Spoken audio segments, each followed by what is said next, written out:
Alors, on se retrouve pour le code source de chaque vidéo. J'ai vraiment enregistré le code source de toutes les vidéos qu'il va y avoir du cours. Et ensuite, j'ai segmenté ça juste ici. Vous voyez, rappel ES6, les bases de React, etc., etc.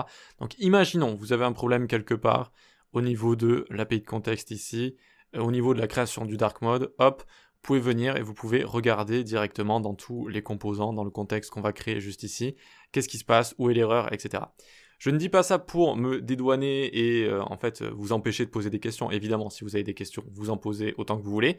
Mais essayer de trouver l'erreur tout seul, c'est vraiment formateur. Ça va vraiment vous aider beaucoup, beaucoup plus que si c'est moi qui viens vous dire « Ah ben là, tu as juste mal écrit la fonction, la méthode useState ici, tu as mis un S minuscule. » Ça apporte ni à moi ni à vous. Ça apporte pas grand-chose. Alors que si vous faites des fautes... En fait, souvent on fait des fautes parfois sur des fonctions.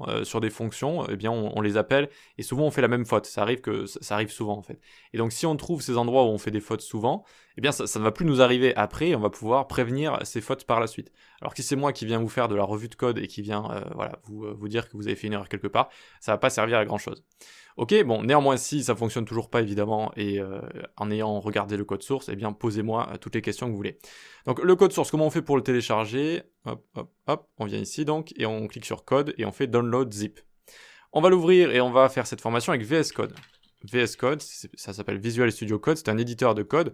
C'est le meilleur selon moi quand même, c'est vraiment un très très bon éditeur de code. Et on va faire toute la formation avec, je vais vous donner pas mal de petits raccourcis, de petites techniques avec. Donc je vous recommande vivement de suivre la formation avec VS Code.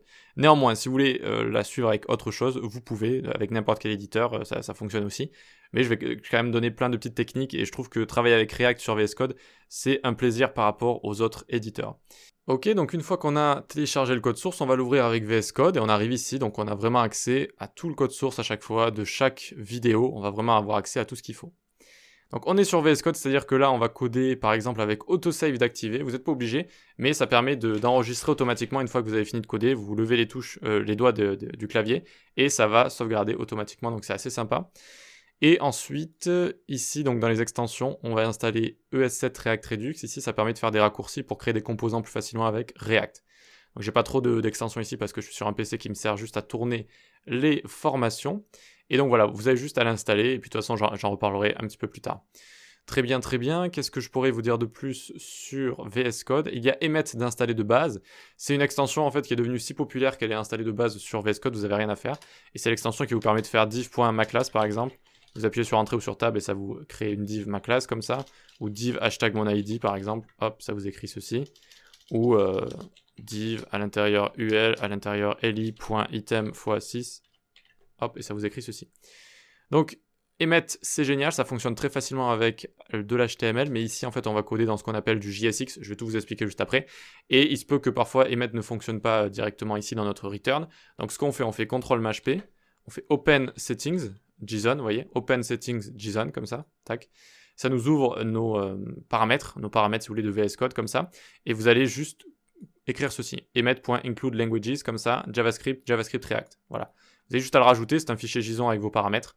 Normalement, si vous n'y avez jamais touché, il est beaucoup plus petit que ça. Mais là, voilà, vous rajoutez juste ça. Donc, vous n'oubliez pas de mettre une virgule ici et une virgule là, et de rajouter emmet.include languages, comme ça, JavaScript React.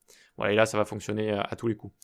Ok, bien, à part ça, c'est bon, je n'ai plus rien à vous dire. On va se retrouver dans la prochaine vidéo pour commencer les rappels ES6 et JavaScript moderne. Allez, à tout de suite.